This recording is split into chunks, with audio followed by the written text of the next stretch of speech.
Hi students, today I will be starting with another new topic which is called as circulatory shock or simply called as shock also. So if they ask you a question on shock or circulatory shock, both means the same. According to this definition, it is characterized by, it is a syndrome, actually it is a syndrome. What is a syndrome? It is a group of symptoms together. Usually more than one symptom is called as a syndrome. So this shock is defined as a syndrome characterized by serious reduction of tissue perfusion. So the tissue perfusion is being reduced with an inadequate cardiac output. So the cardiac output is also inadequate or it is decreased. There occurs inadequate delivery of oxygen and nutrients. So because of this inadequate or reduction of tissue perfusion, what happens is that the delivery of oxygen and nutrients to the tissues is reduced, mainly to the organs like heart, brain, liver, kidney and GIT. So these are the vital organs of our body, that is the heart, brain, liver, kidney and GIT. So next, coming on to the types and causes of shock. Here there are 4 types of shock. We have to classify it into 4 types. This is mainly depending upon the etiology of shock. So first one is the hypovolemic type of shock. Second one is the low resistance or distributive or vasogenic shock. Third one is the cardiogenic shock, and fourth one is the obstructive shock. So now let us go into details of each of these types of shock. So now talking about hypovolemic shock or cold shock. This is mainly due to low blood volume here. So the volume of blood is decreased and also the cardiac output is decreased here. So depending upon the cause of hypovolemic shock, we can classify it into different types. One is the hemorrhagic shock. Hemorrhagic shock, which is mainly a result of external or internal blood loss, will be present here, and that is due to rupture of the blood vessels. The second one is dehydration shock. So dehydration, as you all know, here there is fluid loss, which is mainly seen during diarrhea, vomiting, or sometimes also in case of burns, when we call it as burns shock. And this third type is the traumatic shock, which is mainly because of trauma, and this is a special type of hypovolemic shock which is associated with neurogenic shock. So here there is associated with neurogenic shock here. So it is mainly characterized by, it's mainly due to the severe pain. Traumatic shock is mainly associated with severe pain, and also here the vasomotor center is inhibited. So the vasomotor center inhibition takes place. So the second type is the low resistance or the distributive or vasogenic shock. This type of shock, it is also called as the warm shock. Just as we have a cold shock in case of hemorrhagic shock. So here this is called as a warm shock. Here mainly what happens is that this is seen due to some toxic substances which are entering into the body, which cause excessive vasodilatation. So whenever there is excessive vasodilatation, there is a reduction in the cardiac output. So that is the mechanism which takes place in this type of shock. So depending upon the different types and causes, we can classify it into 4 types. One is the neurogenic shock, second one is the anaphylactic shock, third one is the septicemic shock, and fourth one is the endotoxic shock. Now coming on to the neurogenic shock. So next is the neurogenic shock. Here neurogenic shock, mainly it is due to this reduced, or there is sympathetic vasomotor tone is being reduced. So this is mainly seen in these conditions like general anesthesia as well as spinal anesthesia. So here there will be another cause, which is where there is an increase in the vagal tone of the heart. So this is also called as the vasovagal syncope or emotional fainting. So these two can be considered as the causes for neurogenic shock. Even the postural syncope, postural means suddenly on standing from lying down position or sitting position, some people experience giddiness.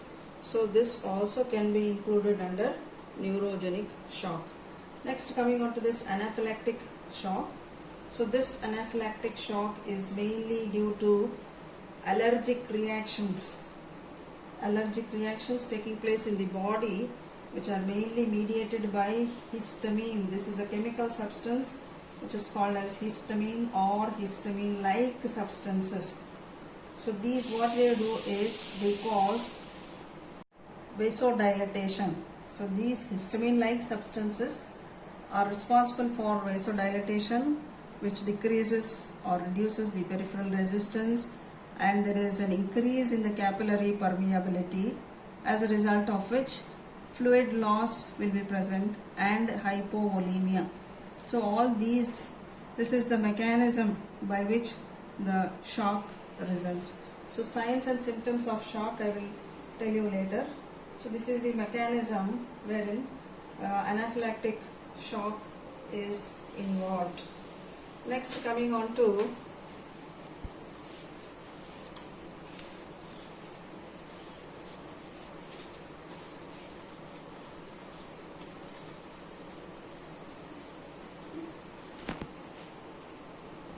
so the next type of shock, the third one, is the septicemic shock.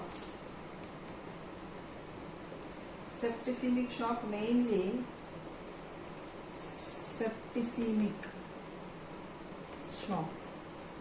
So septicemia means infection of the blood, present in the blood. So this infection due to the bacteria, mainly it is due to bacterial infection. So here what happens is that the bacteria multiply. This bacteria which is present, it multiplies in the blood, and here there is release of certain toxic substances or toxic products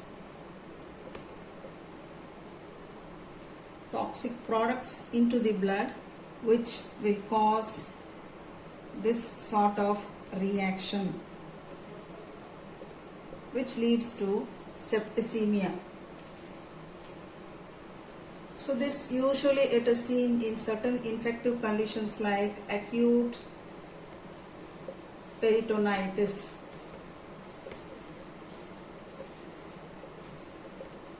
Acute peritonitis means infection of the peritoneum, which is present in the abdomen,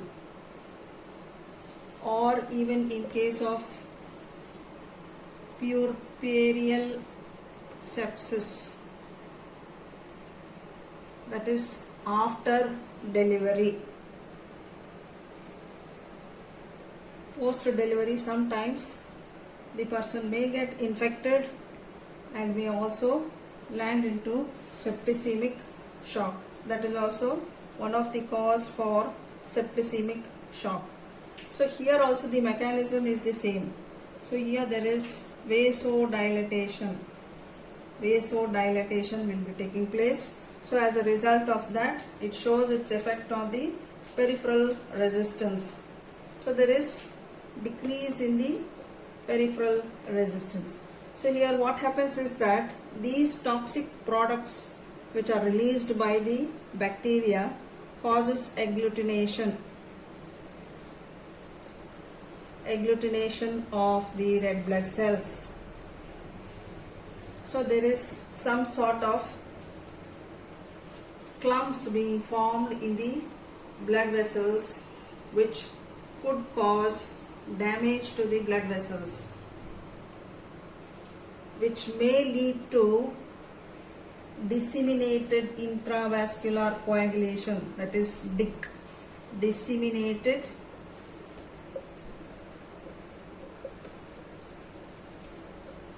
intravascular coagulation.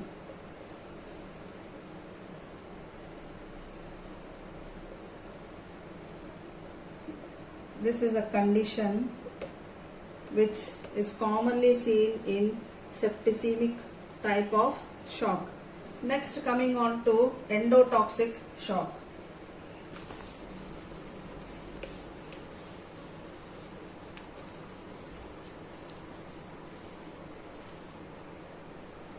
So next is the endotoxic shock. So this is mainly due to the release of endotoxins. This is mainly released by gram-negative bacteria. So this is also something got to do with infection. Infective etiology is present here, and these endotoxins, these are also the substances which cause some sort of reaction in the body. So here the mechanism is also same thing, similar to the previous one, vasodilation, which causes a reduction in the peripheral resistance. So here the cardiac output is also decreased.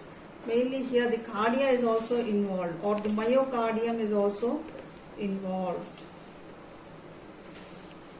Myocardium involved, which causes a decreased cardiac output. So cardiac output is also decreased. Another thing is there is increased capillary permeability. So capillary permeability is increased here, and hypovolemia, it causes hypovolemia. So these are all the mechanisms which play an important role in causing or in leading to shock. So next is the cardiogenic shock. So as the word itself suggests that cardiogenic means something got to do with the heart. So this shock is in relation to the cardiac diseases. Here mainly what happens is that there is a decreased pumping ability of the heart. So it is mainly due to the decreased pumping ability of the heart, and because of this what happens is that there is congestion of the lungs and viscera. So this congestion is because of the heart is not able to pump all the venous return. So whatever blood is entering into the heart is not being pumped out. So as a result of that, there is congestion of the lungs. Hence this is also called as congested shock. So either you can call it as cardiogenic shock or congested shock. So these are the conditions in which cardiogenic shock is mainly seen. One is in myocardial infections, in cardiac arrhythmias, some of the valvular dysfunctions. This type of shock can be seen.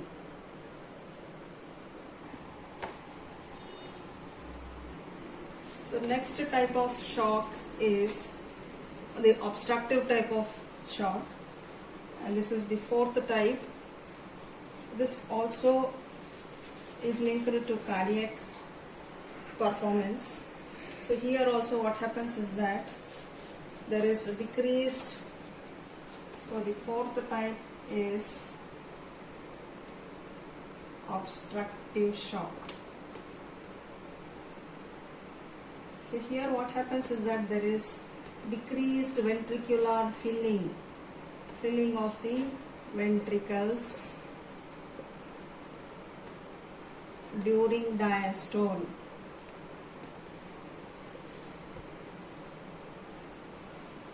So here there are certain defects. So as a result of that, the heart is not properly functioning. So this mainly what happens is there are certain conditions like certain diseases or certain conditions in which this type of shock is seen, and next you can say the causes for obstructive type of shock. So one is pericardial tamponade. Pericardial tamponade. So what is this pericardial tamponade? So here there is bleeding into the pericardium. So in this condition, bleeding into the pericardium takes place. So causes for bleeding into the pericardium are again different. So it could be because of some pressure conditions also. Then we have tension pneumothorax. Tension pneumothorax, which is a condition which is restricted to the lungs. So in such conditions also obstructive shock is seen. Then pulmonary embolism. Pulmonary embolism is also one condition wherein obstructive type of shock is present. So with this we will end this topic on classification of shock. Clinical signs and symptoms I will discuss in the next session. Thank you.